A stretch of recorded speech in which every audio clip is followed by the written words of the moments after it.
uban nga dili ka mamundang. Pangayon yun nato sa Ginoo nga siya kung nagkanunay kanato. Ay mabot lang tag na mawala ra ni kay usala ni kagitawag og pahinumdom kanato.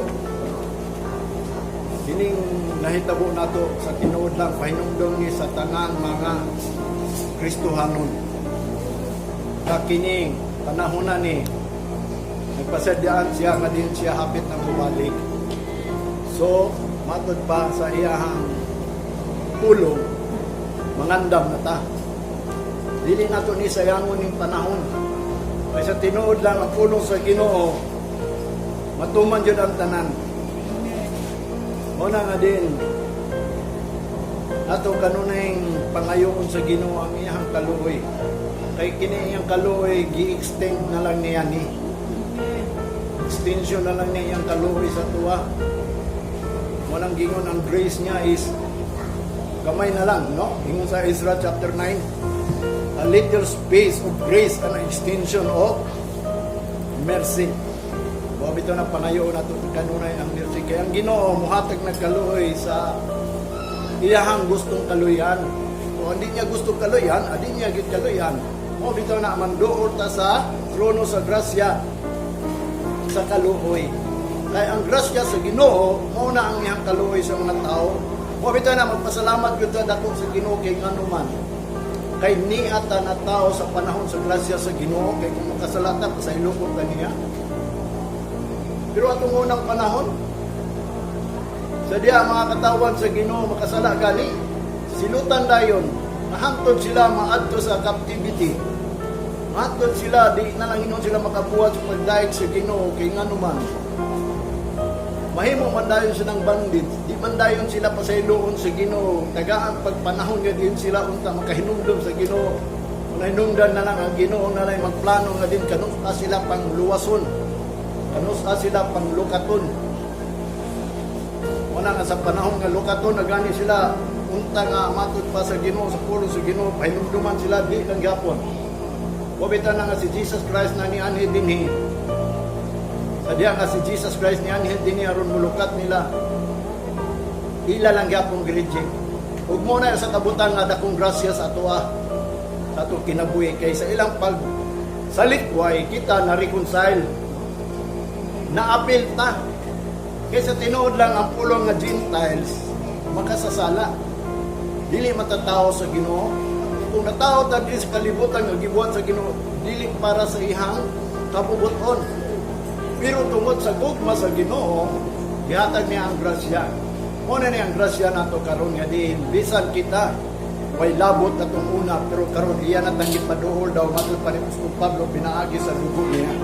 Muna magpadayon ta.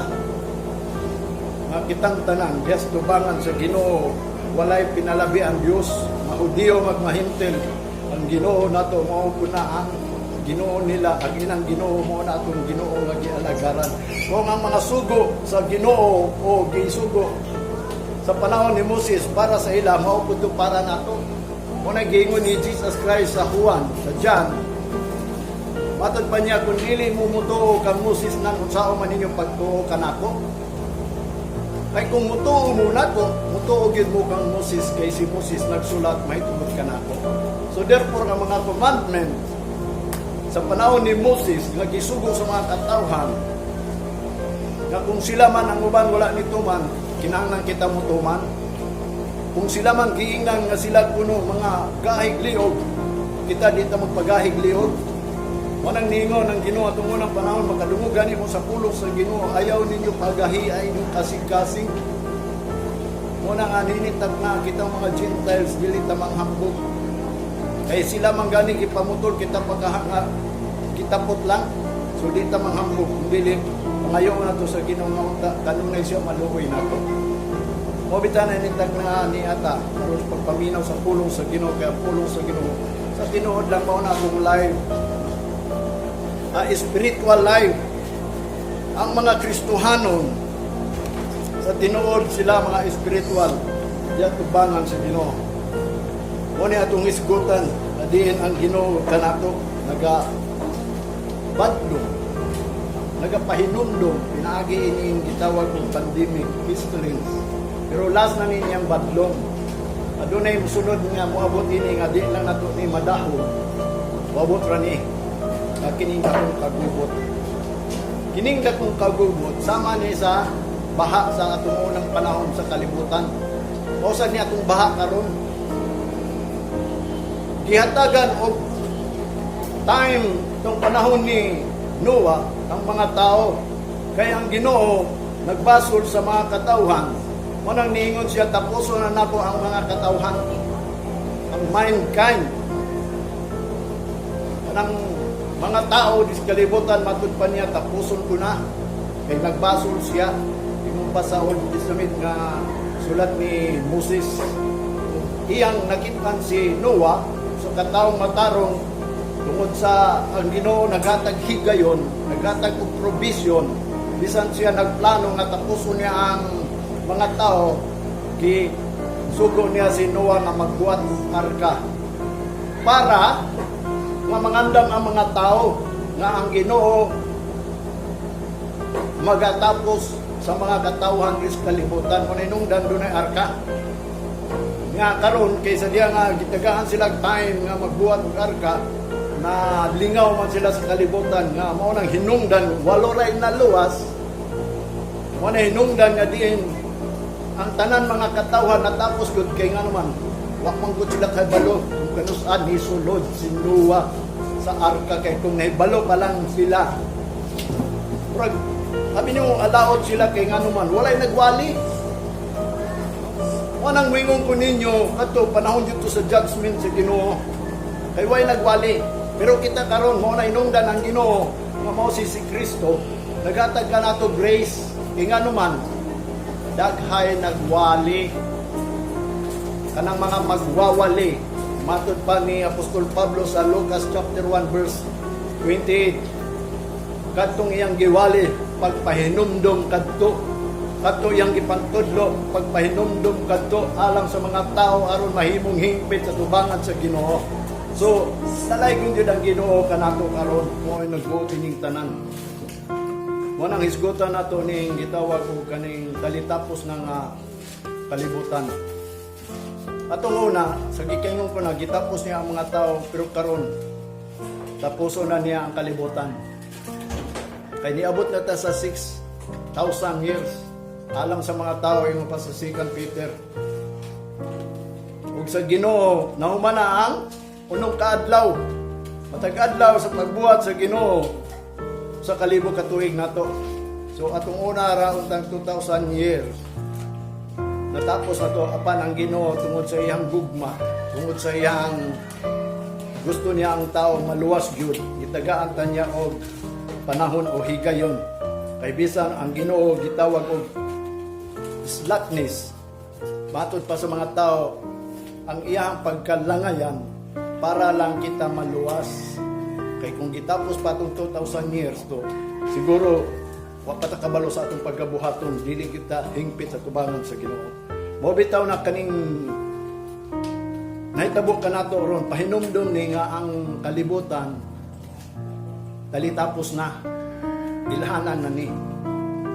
Kung atong una tapuson niya ang tao, karon tapuson na niya ang mga buluhaton sa kalibutan. Aron ang tao makahinumdum sa Ginoo nga dunay Ginoo nga nagahangyo ug nagatawag sa mga katawhan aron wadto langit.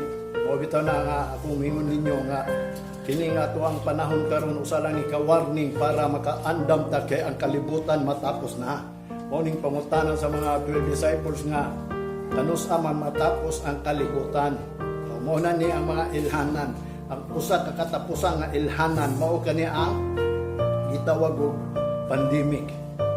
Bobitaw na nga ato ning pangayoon sa Ginoo kung unsay atong buhaton kay kaning gitawag og pagtapos sa kalibutan mao kani ang gitawag og Great Tribulation.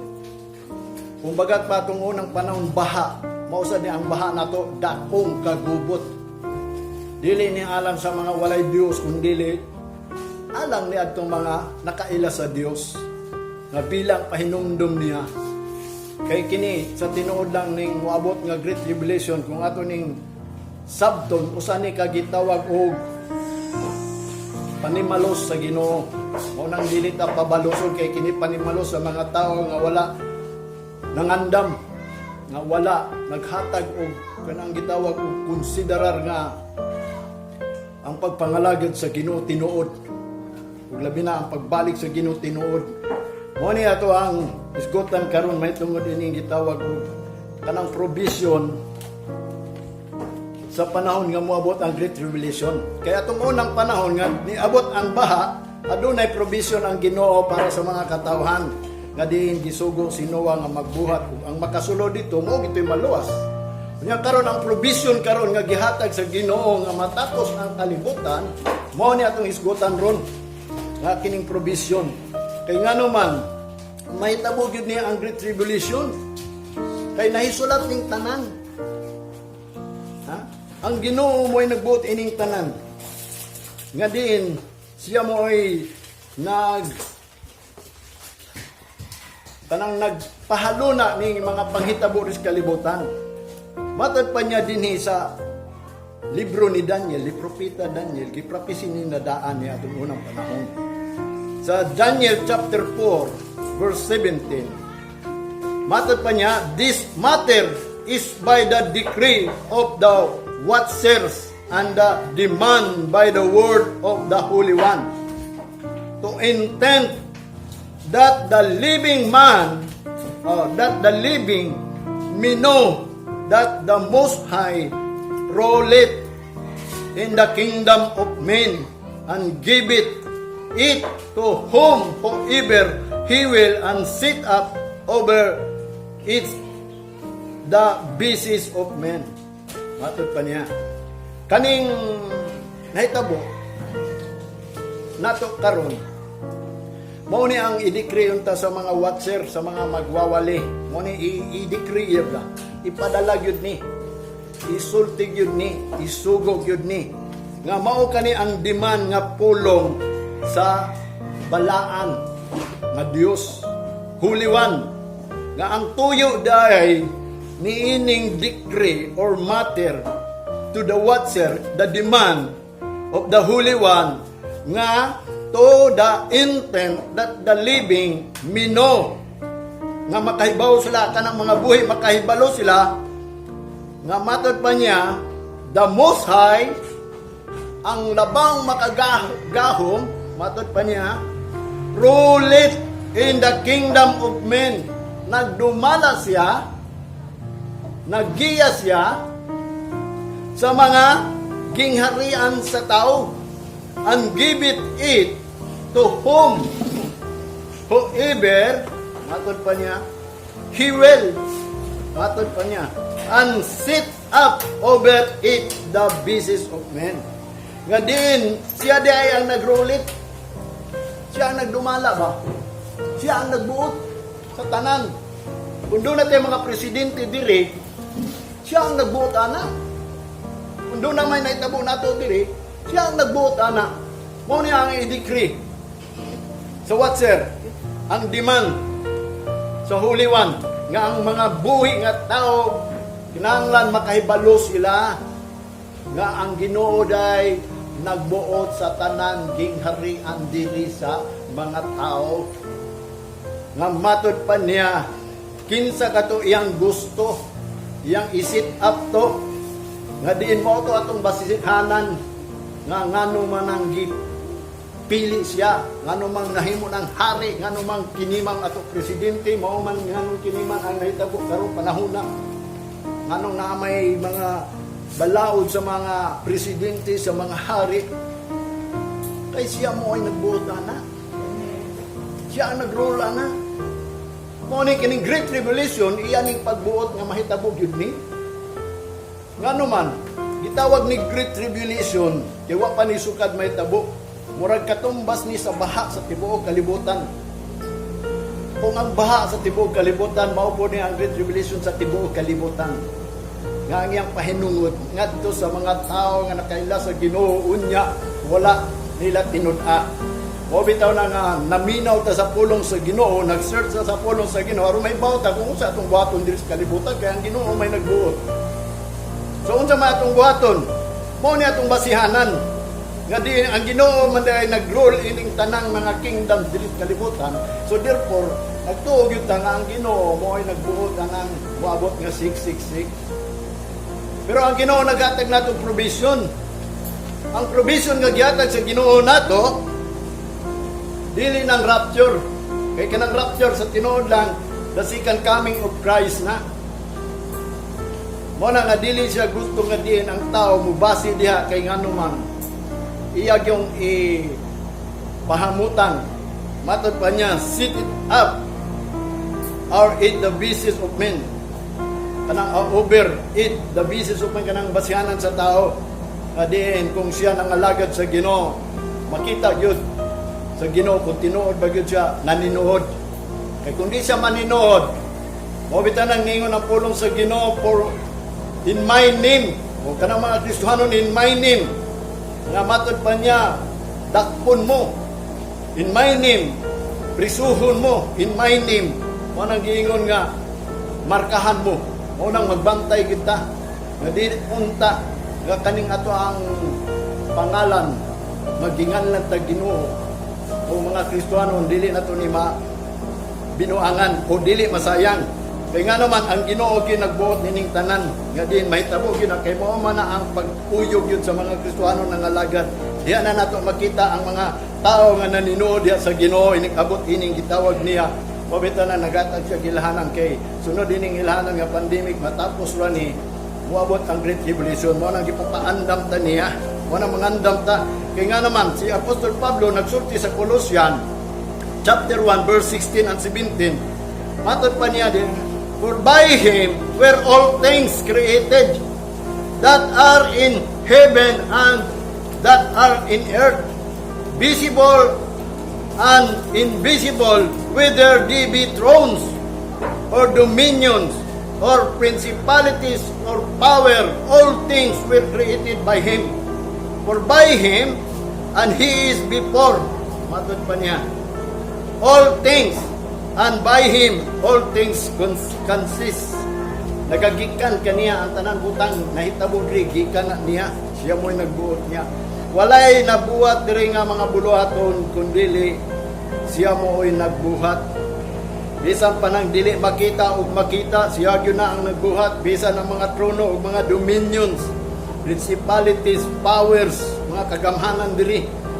Doon na may kagamhanan gituyo na sa Ginoo nga din aron ang tao makailag yun og Dios. Kay wala gyud mga hitabo diri nga dili niya pagbuot. Mo bitaw na nga matod pa niya dinhi ang tanan butang gikan jud kaniya. All things consist diya sa iya gikan sa John chapter 1 verse 3. Muna inungdan ingon si Jesus Christ, all things were made by Him, and without Him was not anything made that was made. O, kining mga nahitabo kani, kining pandemic, ang Ginoo mo'y nagbuot ini. O bitaw ni gihatag niya ning ilanan kay siya hapit na mubalik. Muni kung dili pa nato ni hatagan og bili, mura nga ang Ginoo dili na nato mabasol. Sa katas-taas nga grasya nga iyang gihatag nato 2,000 years si Kristo nagpakamatay alang kanato. Ang pangutana giunsa nato ang iyang grasya. Apan dalaygon ang Ginoo kay siya badlong ka nato karon, naghatag siya chance. Pero gamay lang ang chance. Atong pulong sa Isra,